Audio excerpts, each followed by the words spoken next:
So fights for the ground balls as well. Just adds a little bit of the intrigue to the fun. The lights are on here at Jordan Field, and it's just past 1 p.m. Cloudy day, really kind of a gross day, 39 degrees. Had some freezing rain and snow overnight. Here's a shot, bending down. Carroll, what a save! Just sat down right on it and keeps this at 0-0. Mike Murphy told us Emmett Carroll doesn't really have a spot that he doesn't like to take a shot from. He can save anywhere he needs to. He's 6'3", so he fills out the cage, but you see him get down low for that one. But Harvard's ride, standing the test there, really was just a Penn turnover, but still. Penn already a couple turnovers, shot, and they score!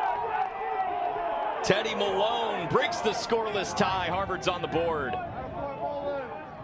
This is where the Crimson burn you. Every time they get a transition look, they're going to try a 1-2-3, make you pay for it at the doorstep. Dodging is King. Looking for a feed in front. Malone again. Might have rung off the post, and Carroll picks it up. And Teddy Malone unafraid to try to take some chances here and test Emmett Carroll, the senior goalkeeper. And for Penn, this is where you have to win your little battles. Get yourself in transition. Full 60 here to work with. They took all the time last possession. Like to see how they operate here. You got to get Griffin Skane moving. Skane had 9 shots in that game against the Yale Bulldogs, scored 5 goals. Had a 5-goal game earlier in the year against Villanova. This is Leo Hoffman. Turning, shooting, and scoring. It's Tynan Walsh. And we're tied up at 1 in this first quarter. Penn had a little bit of a slow start. 6 turnovers in the first 8+ minutes. Malone for Harvard. Just a legend of the game, just molding before our eyes, and Griffin can add to that legacy. That New York team with Izzy Skane made it all the way to the championship game in the first tournament of the WLL season. Boston Guard were able to knock them off in the final game. Tough to play against Charlotte North. Right, in whatever game. team Charlotte North is on, you can basically chalk them in for at least a championship game appearance. They had some great battles in their college career as well, Izzy Skane and Charlotte North. BC playing Northwestern just about every year. Got less than 5 minutes to go in this first quarter. Sam King running into Ethan Till, turns around and somehow scores. Sam King doing Sam King things. Best not let your head down. The crown will fall, Sam King. He is proving every single game why he's one of the best in the Ivy League. Perhaps one of the Dodge throws it towards goal and it goes wide. Single digits on the shot clock. Yeah, Leo Hoffman, 35 goals this season, sophomore out of Brunswick School.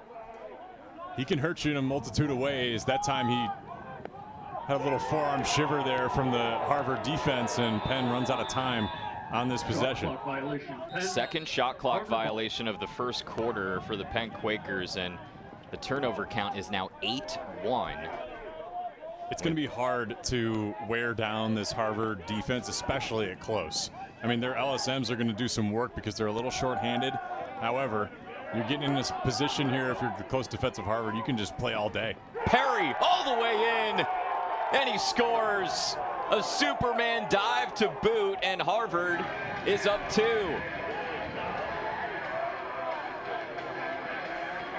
Part of winning the transition battle happens on defense too, and Perry saw his lane, and Tynan Walsh scored about midway through the first quarter, but the Crimson answered with a pair and are up by 2. Harvard has scored 16 or more goals in each of their last 3 games. They have this freelance style of just having fun in the offense, especially when you pin either Sam King or Spidell. Really, they can have 3 or 4 different guys work from X. That's a different style of offensive weaponry. King's pass misfired. 10 seconds left on the shot clock. King comes up with it, shoots, and snipes top corner. A broken play, and Sam King eats it up. 4-1 Crimson. Every time Sam King touches the ball, you have to be ready for some type of firework. This is, like you said, broken play, scoops it really with one hand on the handle, gets that forehand. Penn had finally got the ball out of Harvard's sticks, and they give it right back. That was a great effort for Brennan Lavelle to just try to save it.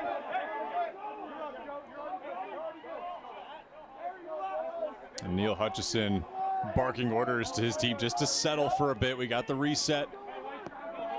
Let's not have too much fire under our belly. Shots are lopsided. 9-2 shots on goal for Harvard. Shot attempts 15-7. Sam King, per usual, leading the way. Logan Ipp in front, behind the back, goal! Spidell is on the scoreboard. It's 5-1 Harvard.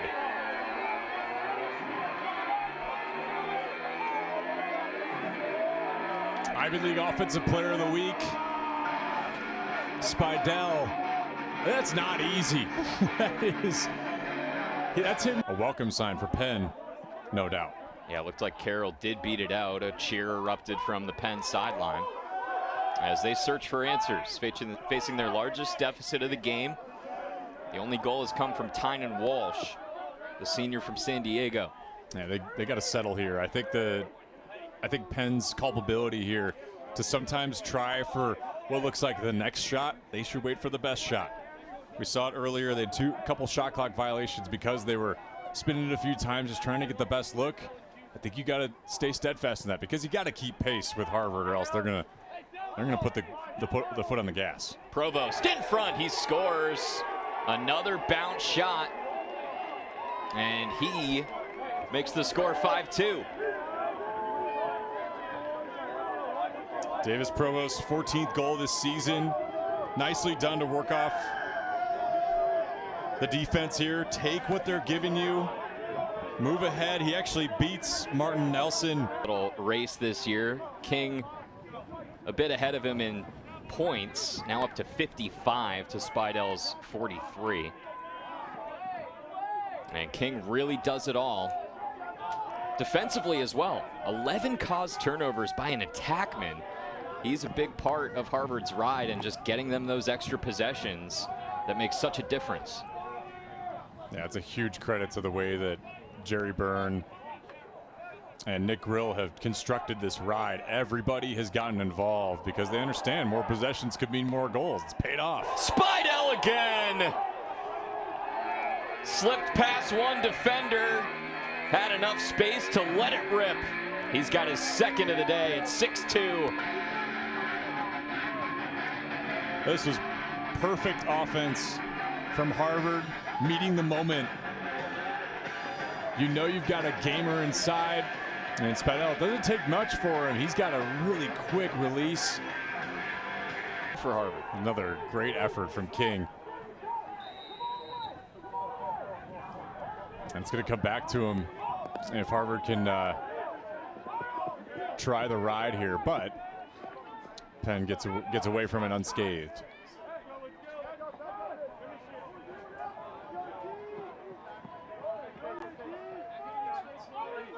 Four minutes to go. Penn with the ball. We now check back in with our sideline reporter, Joel Gadet. Joel.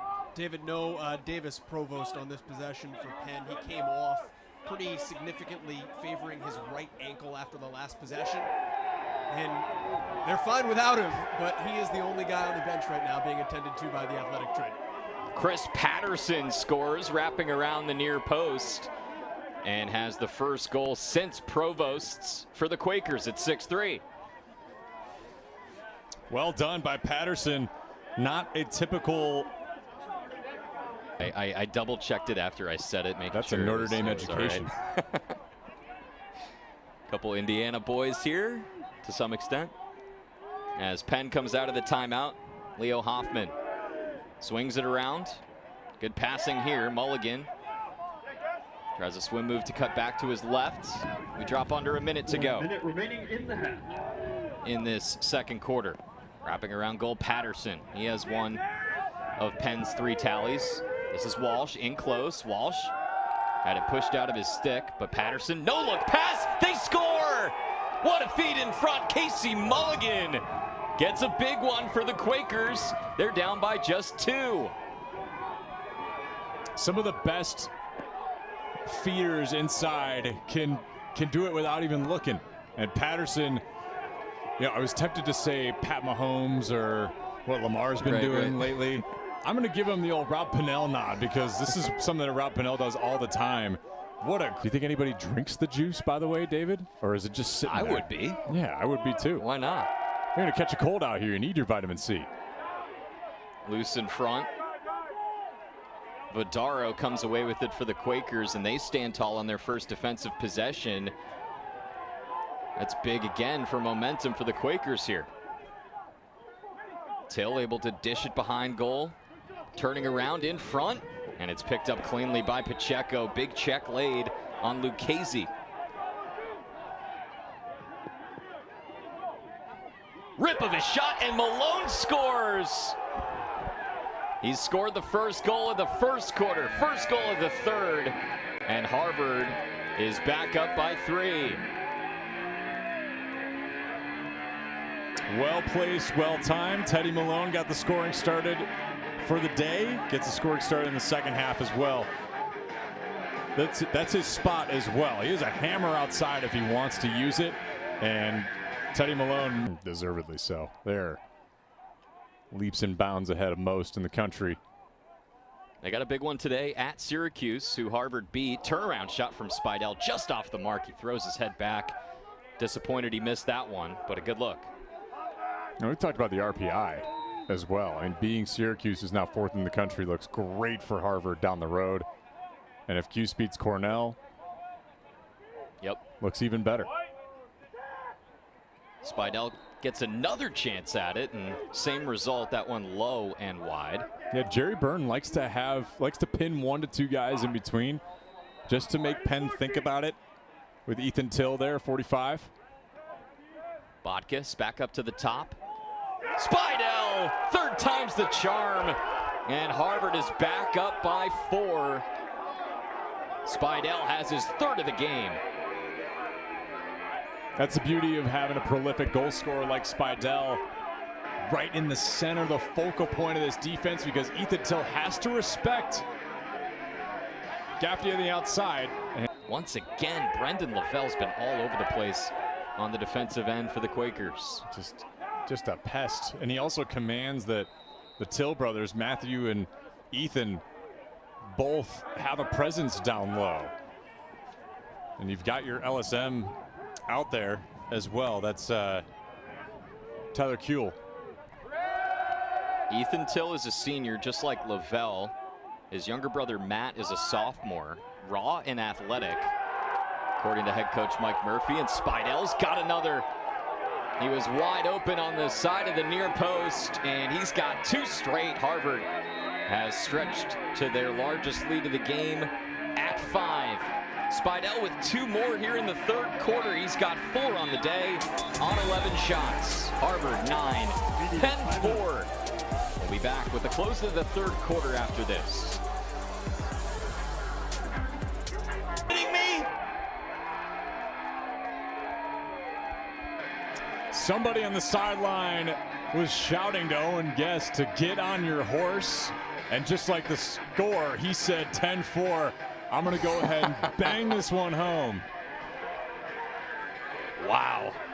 Owen Guest with his 4th goal of the season. He's now scored a goal in 3 straight games, but I don't know if any have been as dramatic as that one. Went from his own defensive end toward goal and scored in, what, 7 seconds, maybe 5? One of the best points of pride for a short stick defensive midfielder. They dream of moments like that, David, where they have a free lane right down Broadway, and he made good on it.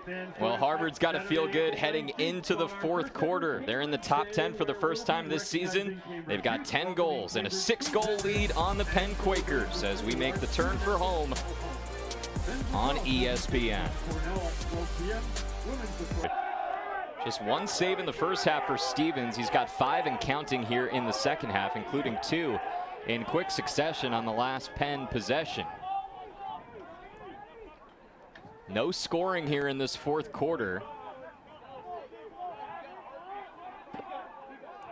as Gaffney turns on the Jets and dishes off to King.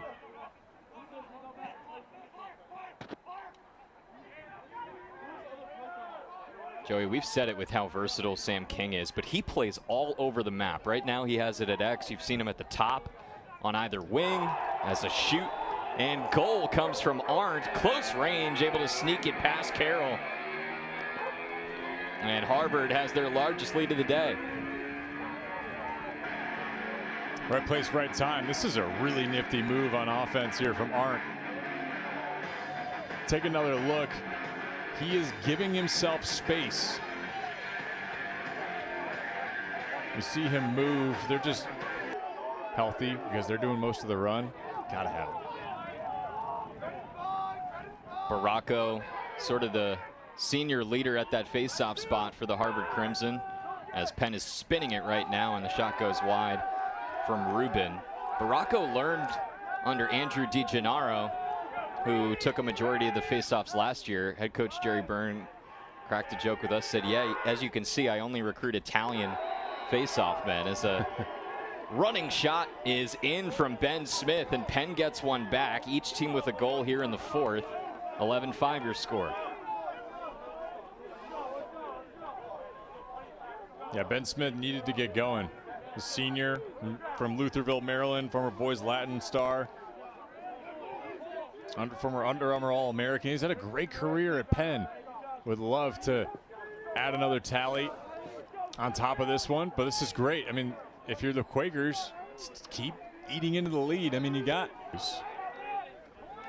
if you're Harvard, because it sets up for a fantastic perennial matchup next week. At the same time, though, if Syracuse beats Cornell, it looks really good on Harvard as well. So it's just a matter of, I don't think you can really lose in that scenario as far as a premier matchup goes next week. Syracuse coming off of an easy win against the two-time defending champs Notre Dame last week. Nice pass, what a goal! Walsh with an unreal find behind the back, and Smith's got another. Penn is not going quietly. This is just epic from Tynan Walsh. The creativity knows no bounds for these guys. Tynan Walsh missed a bit of time last season. Finds Ben Smith, back-to-back goals. If you're Penn, start to build some momentum. Maybe make a late game push here against Harvard. In a way to the way college football is constructed, where every week matters, especially in a league like this. So when you're playing your midweeks against maybe a non-conference foe, you say, oh, no, not a huge deal to win the midweeks. We're going to wait for Saturday. And when Saturday comes by and you can't get the wins, it could be tough to climb out of. But this program has had so much success over the years. And you think about how close they were in 2022 to making it to championship weekend with the likes of Sam Hanley and company. Just a brilliant team that year that fell short against Rutgers. Wraparound goal, and another for Spidell. He has 5 or more goals in 4 straight games. Ridiculous. This was such a quick reaction from Spidell. His cross may have been allergic to the ball, just wanted to get rid of it. And a little flip, and he actually maybe even used the check there. But his ears must be burning out there in the cold. Little Birdie told us that he's going to be interviewing Owen Guest, giving a short stick D Mitty his flowers. Finally. Yeah. Finally. Yep. I'm not so sure Owen Guest is going to want to take the interview. He's going to be so humble. That's how short stick defensive midfielders are. They don't always want the shine. They like to live in the dirt a little bit. Guest with just 1 goal today, but it was with 0.1 left on the third quarter clock. And it got the sideline juiced heading into the fourth quarter, where Harvard has continued to cruise. 12-6 the score. Both teams have a pair of goals, and with the net empty, they got another. It's back to a 7-goal lead. Logan Ip took advantage of the empty netter. He is a usual contributor, 13 goals, 11 assists on the season. And why not